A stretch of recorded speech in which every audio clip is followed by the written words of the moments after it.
If you still blame the white man for what is happening in Indigenous communities, you are the racist. G'day guys, today I'm going to do something a little bit different because I've been inundated since Sunday's video with messages, a lot of love across my platforms. Thank you very much. I love you all. Sorry I can't answer you all personally, but I appreciate every single one of your messages. A lot of hate. I love you guys too because I don't discriminate.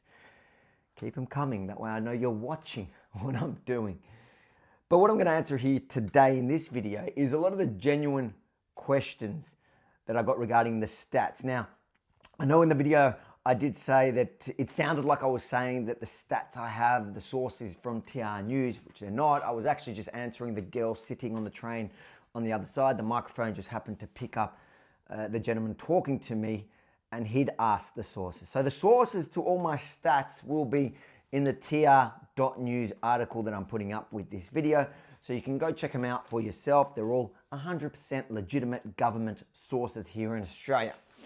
Are you arguing with the statistic or you just don't like it? I think you need to talk to people of colour and get their voices. I'm a person of colour. So the main thing we learned from Sunday's protest is that the Black Lives Movement in Australia that's been imported from America through this George Floyd incident is all based on a lie. When I asked protesters what they were there for, once they got past the whole George Floyd thing, and when I showed them the hypocritical fact that they don't even know Justine Damon's name, they turned their attention to Indigenous deaths in custody. And they kept quoting 400 plus, 432 Indigenous deaths in custody. I'm here for Indigenous Australians, okay. I'm here for TJ Hickey, for all the Indigenous people who have been killed in custody. How many Indigenous Australians have been killed in custody? Over 432 since 1991. How many white Australians have been? Again, I'm not making this about white or black. Now, as you saw there, when I asked them, okay, fine, I take that on board, without asking any more questions about those deaths, how many non-Indigenous deaths were there at the same time? Because it kind of matters. If you're saying we have a problem based on race, racism, it means a certain group is being targeted because of who they are, then you better know what the rest of the figures are, because maybe they're not being targeted. And they all responded with either, I don't know, or I don't care. Do you know how many white Australians have died in police custody? I don't really care, to be honest. You say 400 Aboriginal deaths in custody. How many white deaths have there been in custody in that same period? How would I know? So I'm going to break it down for you. Indigenous criminals make up about 27% of the prison population. Now, that's across the country. Now, they only represent 19% of the deaths in custody. So when you look at those numbers, it means that you're actually far more likely to die in custody in Australia as a non-Indigenous person than you are as an Indigenous prisoner. If you just look at the records, and again, this source is in the article on TR News, from 91 to 2016, it shows that 393 Indigenous deaths, so now it's gone to 432, but this was to 2016. 393 Indigenous deaths in custody, whilst non-Indigenous were 1,651 deaths. And in contrast, when you look at it, when it comes to life expectancy, the Indigenous life expectancy is approximately 72 years. The rest of the population is approximately 82 years. So while outside of jail, your life expectancy is much lower as an Indigenous person than non-Indigenous Australians, in jail, you're more likely to survive. So maybe jail is protecting them. What are you saying? So now that we know that the 432 Indigenous deaths in custody is actually not that bad in comparison to their own communities and to the wider prison population, let's work out what these actual deaths consist of, if they're even sinister at all. When we break down the numbers, we see that 58% of the deaths, the Indigenous deaths in custody, are of natural causes. That's sickness, old age, etc. Then the other 37% is drug and suicides. So overdoses and suicides.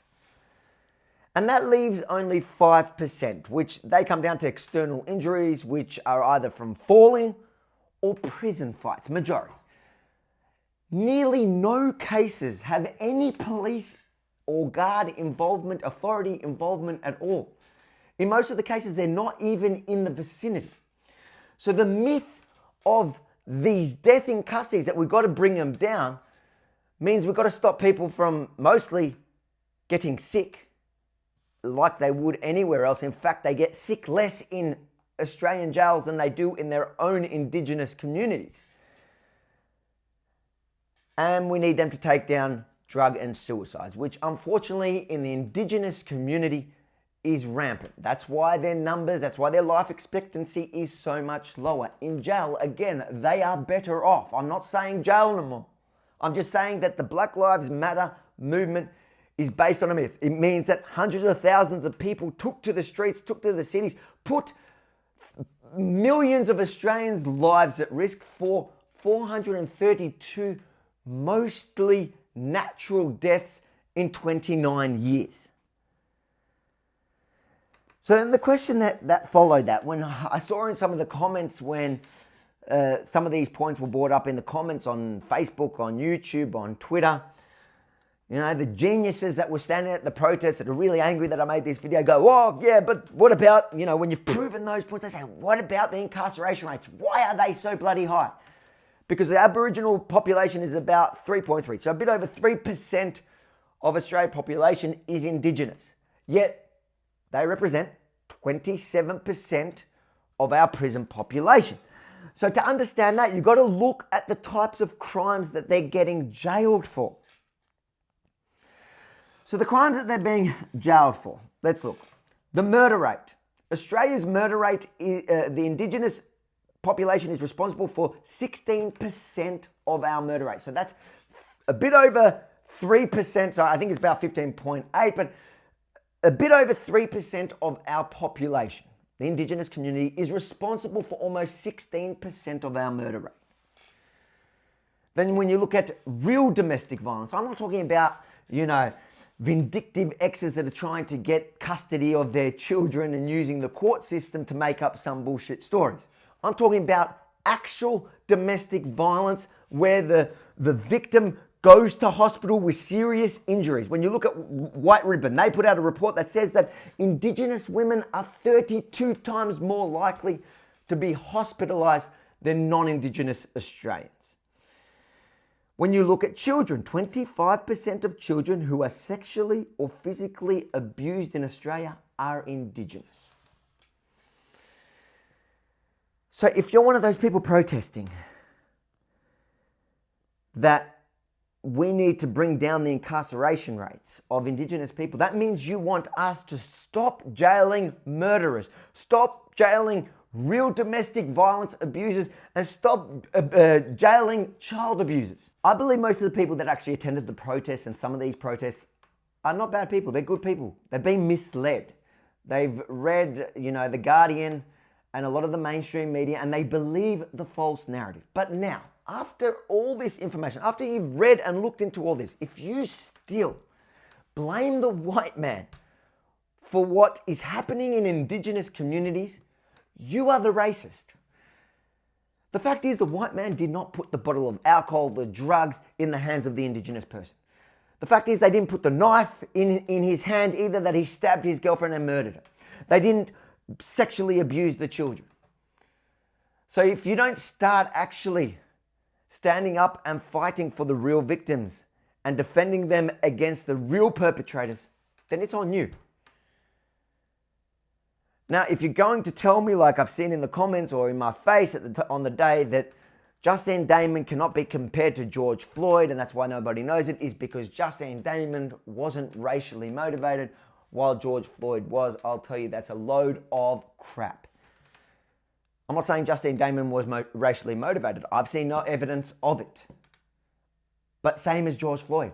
We all watched that video, that 8-minute video, and that entire video, not one time was race mentioned. No one mentioned it. In fact, the rest of the cops that have now been charged with that were all minorities. It is not racist. It is not racist what happened there. It is not racist what's happening here. The incarceration rates are higher because, unfortunately, there is a culture in those communities of higher crime, more violent crime, much more dangerous crime, and that is why they interact with police more. Keep spreading the video. I know now this video has triggered many around the world. In Australia, it's gotten almost 3 million hits with almost all of them. I think 80% of the views are in Australia, meaning 1 in 20 Australians have now viewed that video, which is good. And I hope that some of you now that attended those protests anywhere in the country now realize that you're standing beside people that are using you not to protect the Indigenous people, not to stand up for their rights, but to stand up for their agenda. Australia! Australia, hold the birds to the ground!